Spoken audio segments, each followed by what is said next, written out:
Hi guys, this is like my third or fourth take on trying to make this video. I am not a YouTuber at all, and I normally do not make videos like this, but I really wanted to try to make this as useful as possible for all of those who just recently purchased my shader. Thank you so much for all the support, um, but I wanted to make this as easy as possible, and it is a confusing shader to use. It's not something simple that you can just slap onto an object. So I completely understand why people are asking for a tutorial. It's just I'm a perfectionist, so it's going to take me a while to get this correct in the way that I want. So let's go ahead and get in, and I'll try to explain as much as I can about this. So let's get started with just looking around. First off, this is a very simple scene, as you can tell. I've changed a few things with the scene and the shader since I released it on Saturday. I've done a few modifications, mainly through doing this video. I've kind of found little mistakes and stuff that I wanted to personally fix. So if you don't have the most recent version, please go and download it, and then come on back on and we will continue with the tutorial. So I'm going to walk you through the process of making one of these objects completely from scratch. I'm just going to go ahead and delete every single shader off of it, delete the modifiers to where it's just a basic white sphere. If we just hide every single other object and just bring in one of the lights, this will give us something to at least work with. Let's go ahead and change the light just to a white color for now, and we will work with this. Okay, so I'm going to basically start from scratch with this sphere. Nothing has been modified, I do not believe, in my settings so far, and we're just going to get into it. Let's call this base, and we are going to add the illustration rendering node that I created last week. It will basically do all the work that we're looking for right here. But we need to add a few more things to it. First off, we need to add our texture coordinates, and we need to add our diffuse shader. These are the only things you really need for it. Now you can use any type of shader if you wanted to use a diffuse or glossy, or if you wanted to even use principled, you could. But from my experience, diffuse uses the least amount of data, and this can be a very strenuous shader on your system depending on what you have. So in my opinion, use the diffuse while you can, or if you can, and most likely it will work for whatever you're trying to do. So let's go ahead and continue. Now, one thing is, right now with the shader, it doesn't accept proper UVs in the Eevee shader that I'm showing you right now, and the reasoning is because of geometry nodes. I took out a lot of the process. If you ever read up my tutorial that was published by Sketchfab a few months ago, it was created to where I could import a texture and it would create kind of like a painted effect on top of it. This one cannot do that because instead of using solidify modifiers to give the effects that I do, I'm using geometry nodes, which is a lot easier to use, but it comes with its limitations at the moment. I don't know if it's just a current error in the system or if it's going to be something that's permanent. If they do fix it in the future, or if I find a way to fix it, then I'm definitely going to correct it on the shader, and I will email all of you and give an update on that. Okay, so with this shader right now, very default, everything is just set to its default level, and so far it actually looks pretty cool. This basically is just giving you the light input, and it's masking out a specific area where those brush strokes are. Now the thing is, this is not just a texture that's applied on top and then masked out. This is a lot more complex. Each of those strokes individually are placed randomly across your object, and each of them can be either scaled individually, or they could be changed value wise or hue. They're all on their own, and it makes it, that is what makes it so complicated, I guess you could say, because it isn't just a basic little texture input, but it really does give some awesome effects that you'll see later on. Let's go ahead and start by just going through the illustration rendering node and just explain what each of these settings mean. So first off, the Rgb Light Input. This is a super cool one. If you've ever watched any type of NPR tutorial or stylized shading, you might have seen where people use light input color as a mask to make specific areas react to specific lights. So let's say, remember how earlier I had this this light where it was only giving red light. Now what I could do is I could make it to where it only accepts red light, or I could make it to where it only accepts blue light. And see, currently there is none, but there's also this secondary light that I have in the back that is emitting blue light, while this one is emitting red. So you could make it input any specific color, or light color, I guess, specifically. So for this, we're just going to stick with red for our base layer. We can actually have both lights on now, but as you can see, only one of them is getting affected by it. And that is a super cool tool to use, especially if you're creating things like rim light. If you need, say, a specific light just to be on the rim or the back of the object, then this is definitely a way to do that. And it should work with any type of light as well. I'm using point lights right now, but if you wanted to use sunspot or area, it should work perfectly fine. Okay, we'll move on. So now, this is basically, color and fill color will be your light and shadow normally. But the thing is, you can flip them around, so I can't just name it light and shadow. For right now, we have color as our light, as you can see, and we're just going to give it a bright reddish color, kind of on the orange tint. And then this is our shadow color right here for our area fill. And as you can see, it's also going to be the background area. That's why I call it the fill color. It's basically everything that's in the background or filling up the area. For light and shadow, pretty self-explanatory, but it will flip the two colors and give you either your shadow side or your light side, and that is all up to you and what you're doing. This shader, I'll go ahead and say it requires some artistic knowledge, like understanding light and shadow and how those things give you the form on your objects. This isn't one of those type of shaders that you can just slap on an object and expect it to work perfectly for you. This is one where you have to tweak it, adjust it, get it to your liking, and really portray that painted effect, but it won't happen by just throwing it on. It'll just take some time and take some adjusting. So with the light and shadow, there are so many things you can do with that. You may not think that right now. You may think, why not just invert it? But it does do a lot, and I'll show you in the future. Next, let's go ahead and actually go over here real quick to our blend mode and change it to alpha blend. If you've ever worked with transparencies and Eevee, you probably know the limitations to it. It is quite annoying to work with sometimes, but if you have it on alpha blend and then have show backface off, you can then use the fill and transparency setting right here, and it will make it to where that fill color is either transparent or the solid color, and that is completely up to you. And right now for our base layer, this doesn't really make sense, but in the future, once we get to our other layers, it will make perfect sense. So right now we're just going to leave it as fill. Okay, stroke and light mix. So right here what we have is our light.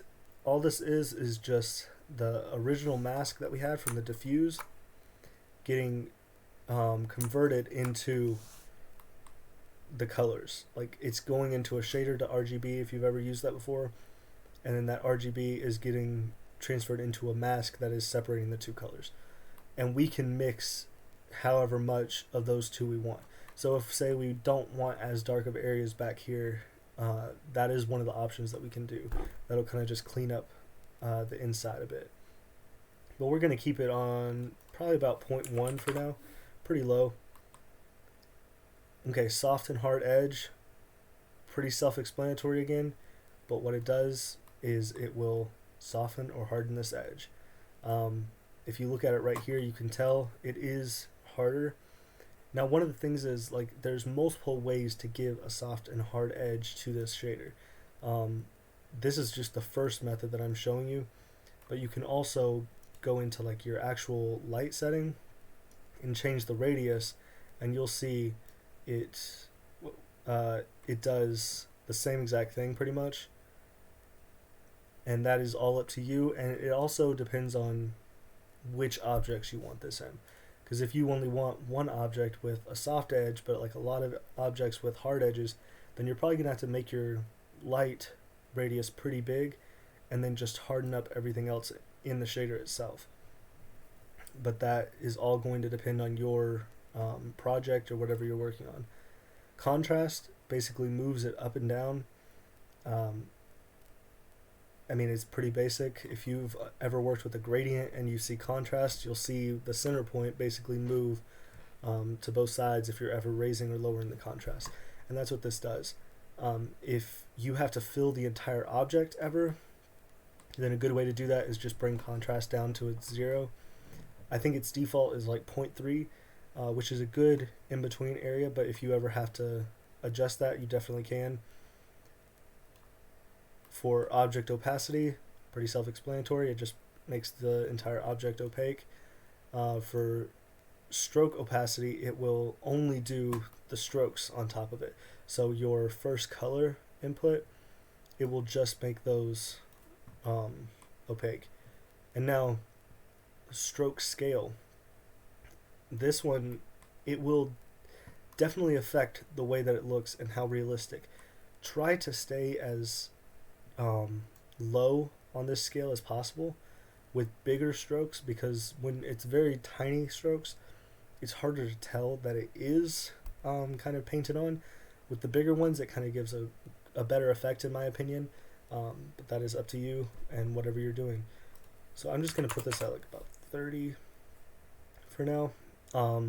Stroke scale variation. Now this is where I was saying that each one is individual and can be individually changed and kind of give a variation to specific areas. So like, say, the value of the object or the strokes or the hue or the scale. And this one is the scale. As you can see, it is raising and lowering them all specifically, but in a random way, to where like some strokes on here, like this one right here, is a lot smaller than this stroke. So that gives you a good variation. Now the thing is, you don't want to bring this too high, because it can kind of break your effect.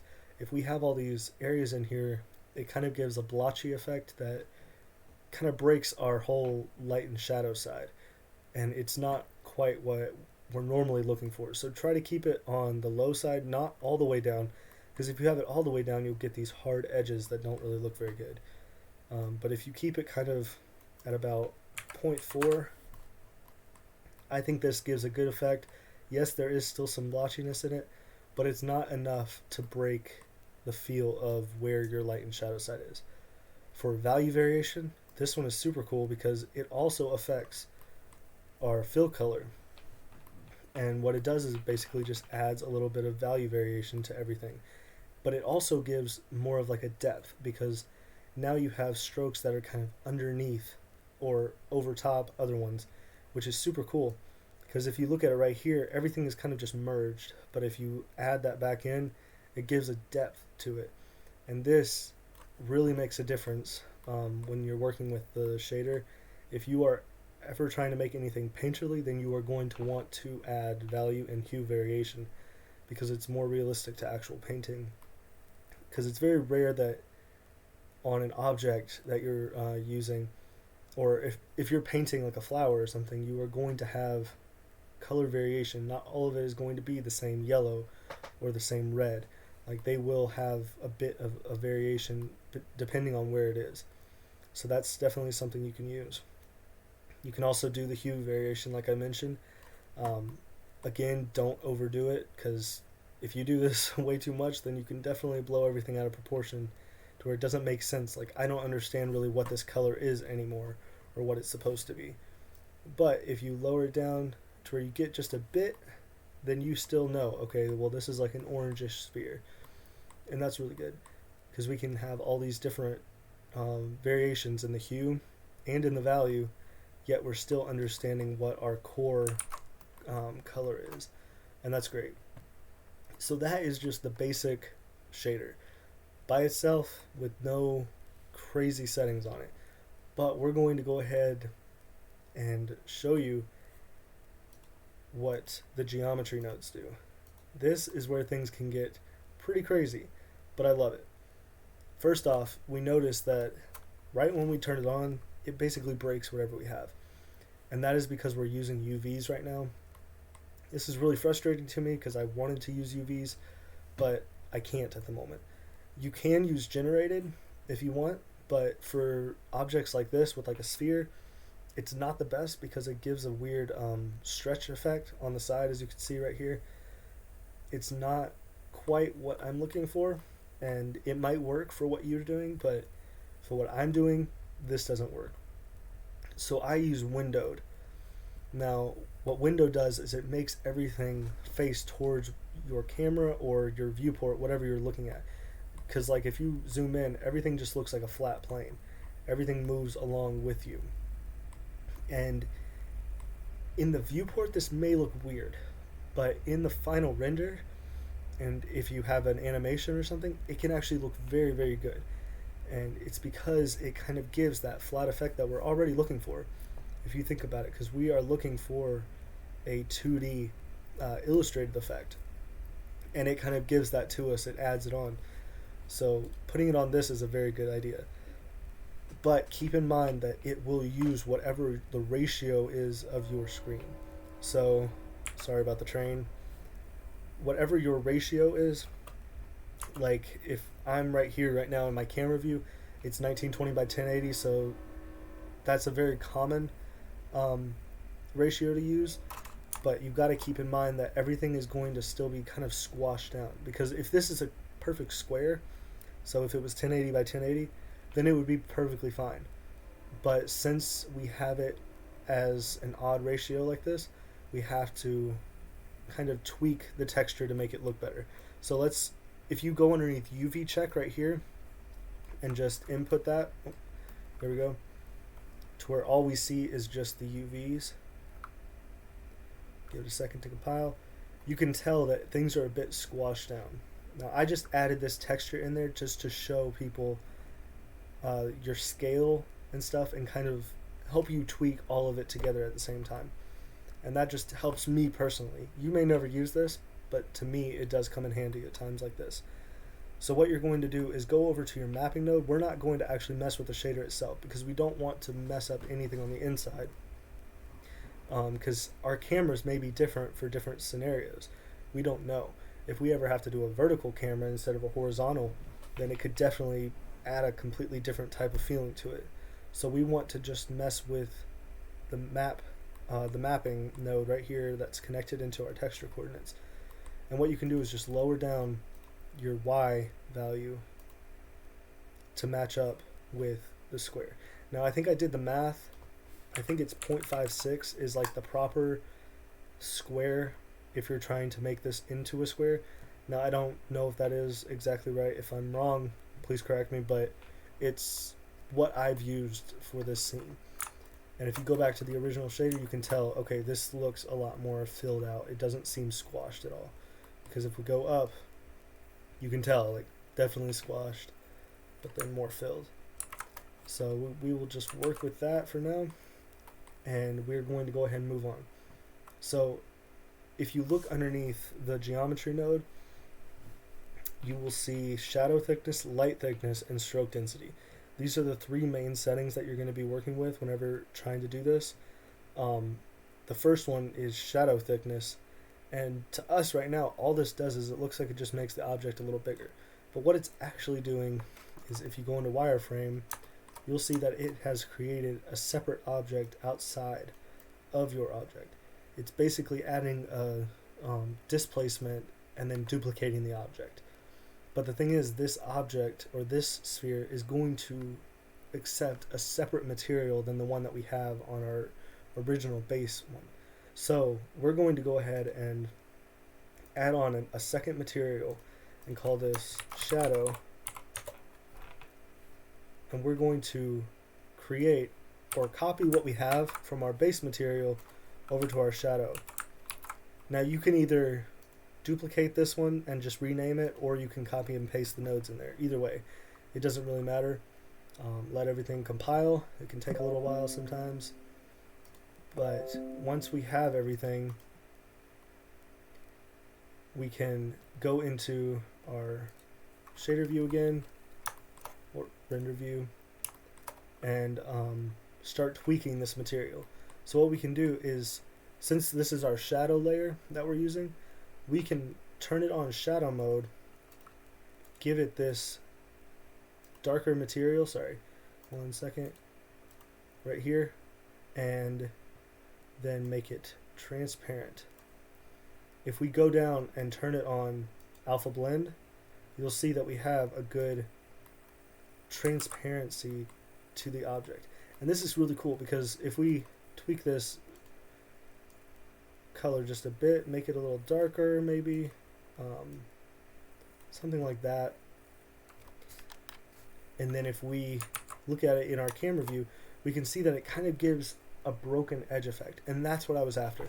When I was first trying to create this shader, my goal was for it to have a broken edge, because with anything that you're trying to make look painterly, you kind of have to add the imperfections that are in painting into the 3D model. And one of the biggest imperfections is edges. They are very hard to make look clean, and when you're trying to paint something, you rarely do have a perfectly hard edge going around, especially if it was a circle like a sphere that we're looking at right now. It's very rare that you would have that perfect edge going around. So that's why we want it to be a bit more broken up. Now we can change a few things in here if we wanted. We can make the contrast a bit less or more, depending on what you're going for. One thing is, this is where you can really use the stroke opacity to kind of just add in or subtract however much you want. If you want to add a bit less on the scale, just to kind of give it more of a variation, differentiation from the original model. And then also we can even change our scale variation so that it will create a more broken edge. Because see, if we have it all the way down where everything is just large, we kind of lose that broken edge effect because it's just filling it all in. So if we bring it up higher, then we get more of that broken edge. And now if we go back into our shadow thickness right here, you can see that all it's doing is just bringing it in and out. Now you'll see this problem right here. That is because this outside edge is casting a shadow on the inside. Now how we fix that is by going into our shadow layer and then turning shadow mode to none. We don't want that layer to be casting a shadow. The only layer that we want to be casting a shadow is our base layer, because this base layer, if you also have it off on base layer, then it's not going to have any cast shadows in your scene, which will look very odd if you start getting into things. So it's best to just have the shadow layer, and once we get to the light layer and another particle layer, all of those just have the shadow mode off while having the base layer on. So just keep that in mind, and if you ever do run into weird shadow effects, it's most likely going to be that issue. So let's go ahead and put this at about 0.3 or 0.25, and then we were going to add in our next layer, 0.5. This is our light thickness. It does the exact same thing as before. If you look underneath wireframe, we now have three layers. We have our outside, or our base, we have our shadow, and we have our light, which is our outside layer. And these all together are what create the entire shader effect. And this is where I'm also going to show you how you can use that Rgb Light Input, because we're going to go ahead and I'll show you this other way to create one of these materials.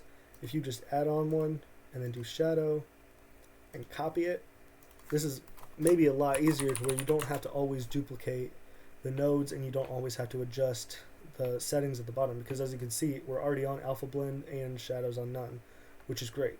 So we kind of skip a step if you do something like that. But now we can change this to where it's the light. Let's add like a bright blue effect to it, maybe, I don't know, like if we were using a cool light in the scene. And then we can add on this to where it's only in the blue light instead of the red one. And right now it's not quite giving the effects that I want because we have some very soft edges. I think that it might be better if we had hard edges for this one, and then raise the contrast up a bit. And this is all up to you and what you're looking for. I don't know exactly, so it is going to take a lot of artistic expertise just to get it how you want. But once you do, you can have a very cool painterly effect to your objects in the scene. I'm going to also raise the scale up a bit on this and raise the value variation also up. I also like to mess with the hue variation for like a light source like this. It can look really cool to have a lot of hue variation.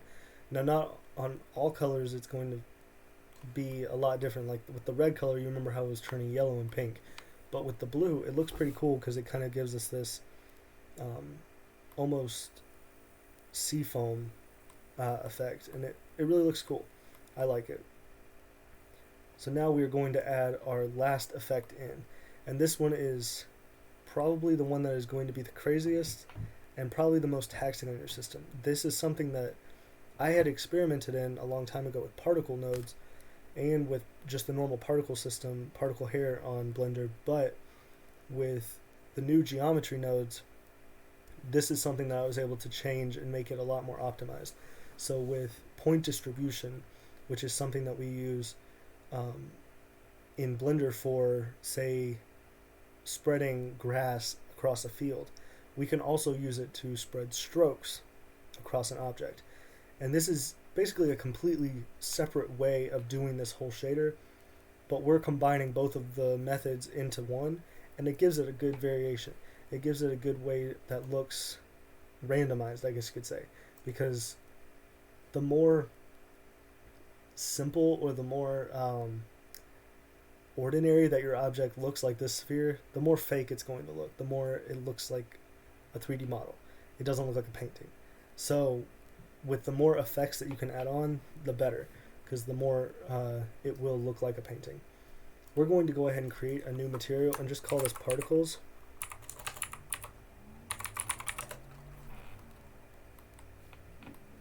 Now the thing is, we will never be actually using this material on the object itself, as you'll see in a minute, but right now I just have it on the object so that it's easy for us to get to it if we ever have to adjust the settings.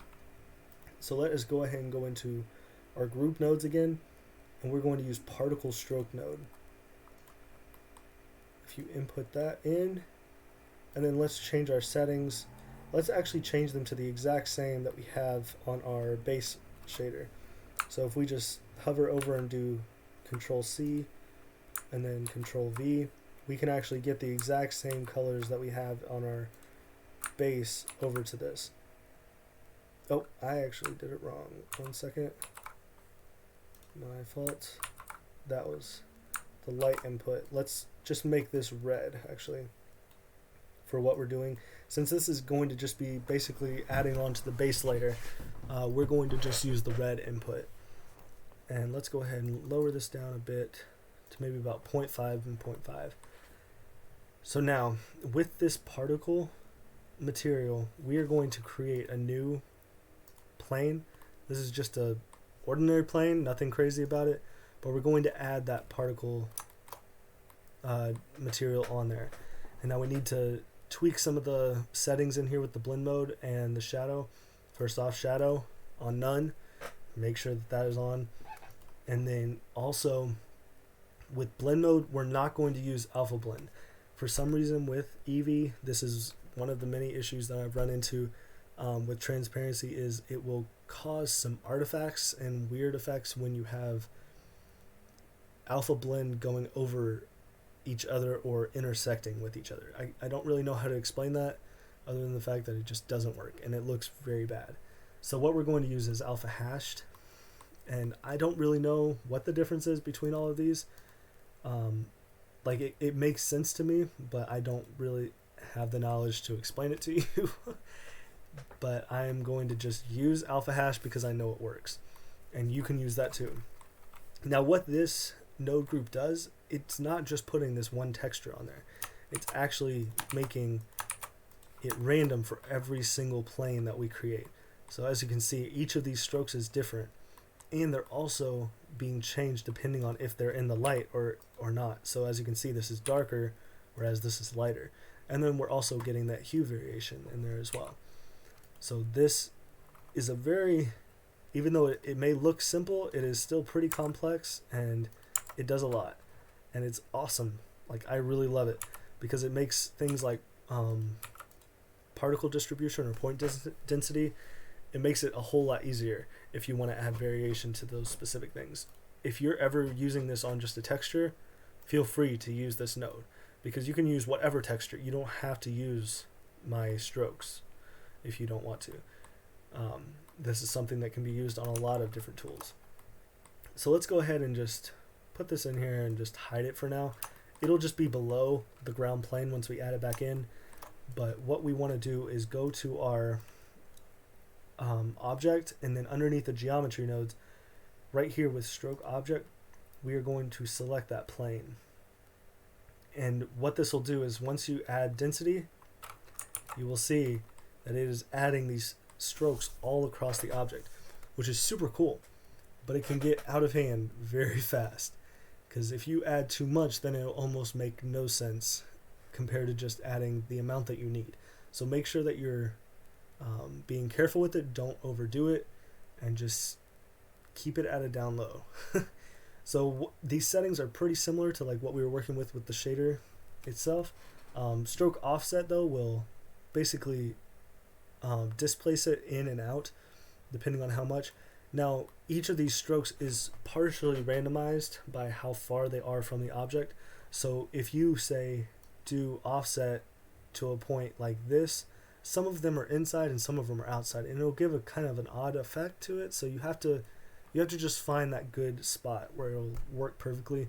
It's going to be different for every object, so I can't just give you that magic number and expect it to work. But we're going to go ahead and look. We have our stroke scale, pretty simple, easy to understand.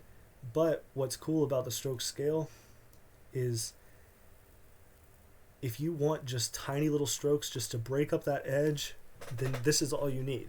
You may be able to get rid of everything else in the shader and just use this. But in my opinion, it works better if we have everything on there and kind of giving it a good mix of all these different techniques. And then stroke scale randomization, pretty much the same as what we were working with earlier.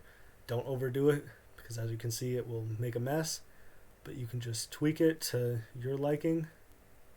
We can add more density or lower it down, whatever you think is best for your specific project. And then you'll have down here the seed.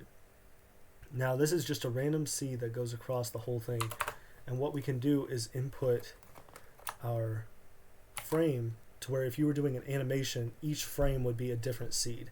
So all you have to do is do hashtag frame, and this will automatically put whatever your frame is into this, and it's just a driver. Like if you've ever worked with drivers before, you understand. But what it'll do is whenever you play your animation, it'll automatically change for every single one. And this is super cool for animation, because whenever you're thinking about something that would be 2D, if you were doing it in a 3D type of scene like this, you would want to fake it as much as possible, and you would want there to be difference between each and every frame. Because when it comes to painting on like an animation, every single frame is going to be different. There is not going to be one area that is going to have the same stroke in the exact same spot. So you want that randomization. And I've already got that built into the shader. If you go in here, you'll have this value node right here. And all that is just frame divided by 100. I'm pretty sure it would work fine if it's just on frame itself. But right now I just have it on frame divided by 100, which also works perfectly fine. And if you are ever running into issues why it wouldn't be, which can sometimes happen when like appending the material to another scene or something, just go in here and add that back in, and that should fix the problem for you. But that is pretty much the basics of this shader. I know it is quite complex and it may not be what you were looking for, but it has definitely helped me personally. Like this is a dream, actually getting to see it finally happen, because I have been working on this shader for months, trying to tweak it and get it to a reasonable level for other people to use. But it has had its hurdles and it's been hard. But I'm very excited that I was finally able to release it, and now I'm finally able to release this tutorial. One thing that you'll notice right before we leave is you'll have this edge that is happening with the particle node, where it's kind of showing the back face of those specific areas, and since it's not getting any shadow, it's like, why is there this light edge on a shadow edge? All you have to do is just turn on backface culling, and it should fix it for you. It basically just makes it to where the background or the back of each stroke is invisible, and it's pretty simple, self-explanatory, but that will make a big difference once you get into rendering. So we can go ahead and just bring back our entire scene if we wanted and take a look at it. One thing that's cool is that if you ever have to just transfer over the object or the materials and stuff to another object, you just do that simple copying and pasting like we did earlier, where all you have to do is say, go in here and bring in our base, our shadow, and our light, and then just duplicate them right here. And then if you want to just tweak the colors a little bit, you can make them green like this one, or keeping them the same. That's all up to you. You can do whatever you want with that. So it's very nice. Like I love using this. I'm excited to see what other people do with it, because I know that I have not even reached the full capabilities of what it can do. I know that it can do a lot more, and I know that there's a team right now that's actually going to be trying to use it for an animation, and I'm super excited to see how that ends up. So it's really exciting to see y'all getting passionate for this, and I'm hoping that it's what you were looking for.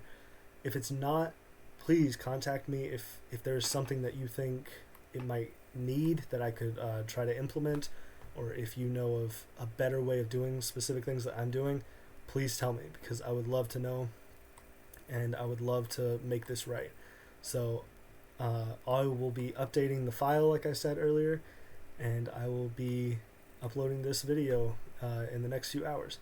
So keep an eye out for it, and I really hope it's what you want. Thank you guys. See ya.